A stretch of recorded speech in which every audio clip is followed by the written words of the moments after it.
GHMC standing committee మరోసారి ఏకగ్రీవంగా ఎన్నికైంది. బరిలో ఉంటామని ప్రకటించి నామినేషన్ వేసిన బీఆర్ఎస్ పోటీ నుంచి తప్పుకోవడంతో యునానిమస్ అయింది. గత 9 ఏళ్లుగా స్టాండింగ్ కమిటీలో స్థానం లేని కాంగ్రెస్ నుంచి ఈసారి 7 కార్పొరేటర్లు ఉన్నారు.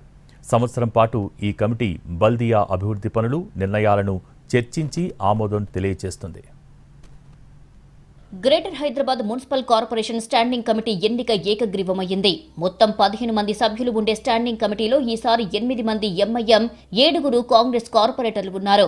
గ్రేటర్ వ్యాప్తంగా 150 డివిజన్లు ఉన్నాయి. ఇందులో 2 కార్పొరేటర్లు చనిపోగా మరో 2 ఎమ్మెల్యేలుగా గెలిచారు. అంటే 4 మైనస్ అవ్వగా ప్రస్తుతం 146 మంది ఉన్నారు. వీరంతా స్టాండింగ్ కమిటీ మెంబర్లను ఎన్నుకోవాల్సి ఉంటుంది. అయితే బీజేపీకి సంఖ్యాబలం లేకపోవడంతో పోటీ నుంచి తప్పుకుంటున్నట్లు ప్రకటించింది. కాంగ్రెస్, ఎంఐఎం కలిసి పోటీ చేయాలి అని నిర్ణయించుకున్నాయి. ఒప్పందం ప్రకారం ఎంఐఎం నుంచి 8 మంది, కాంగ్రెస్ నుంచి 7 నామినేషన్లు దాఖలు చేశారు. బీఆర్ఎస్ నుంచి 2 సభ్యులు నామినేషన్ వేశారు. మొత్తం 17 నామినేషన్లు రావడంతో ఈసారి ఎన్నికలు జరుగుతాయని అంతా భావించారు. కానీ తమకు కూడా సంఖ్యాబలం లేకపోవడంతో చివరి రోజు బీఆర్ఎస్ కార్పొరేటర్లు నామినేషన్ను ఉపసంహరించుకున్నారు. దీంతో బరిలో 15 మంది మాత్రమే ఉండటంతో స్టాండింగ్ కమిటీ ఏకగ్రీవమైనట్లు అధికారులు ప్రకటించారు.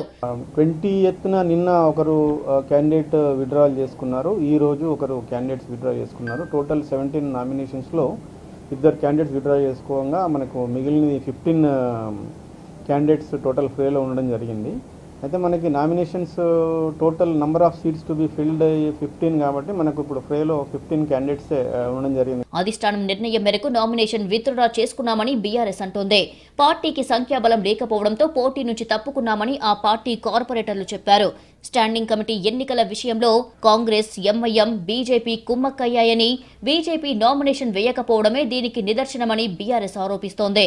గత 9 ఏళ్ల నుంచి గ్రేటర్లో ప్రాతినిధ్యం లేని కాంగ్రెస్ కి ఈసారి స్టాండింగ్ కమిటీలో చోటు దొరకడం సంతోషంగా ఉందంటున్నారు కాంగ్రెస్ కార్పొరేటర్లు.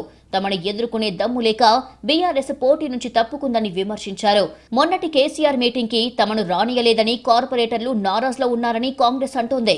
15 మంది గులాబీ కార్పొరేటర్లు తమతో టచ్ లో ఉన్నారని కాంగ్రెస్ కార్పొరేటర్లు అంటున్నారు. త్వరలో వారంతా కాంగ్రెస్ లో జాయిన్ అవుతారని చెబుతున్నారు. ఎవరి వర్షన్ ఎలా ఉన్నా మొత్తానికి గత 9 ఏళ్లుగా ఏకగ్రీవంగా ఎన్నికవుతున్న స్టాండింగ్ కమిటీ ఈసారి కూడా ఎలాంటి ఎన్నికలు లేకుండానే లాంఛనంగా పూర్తయింది.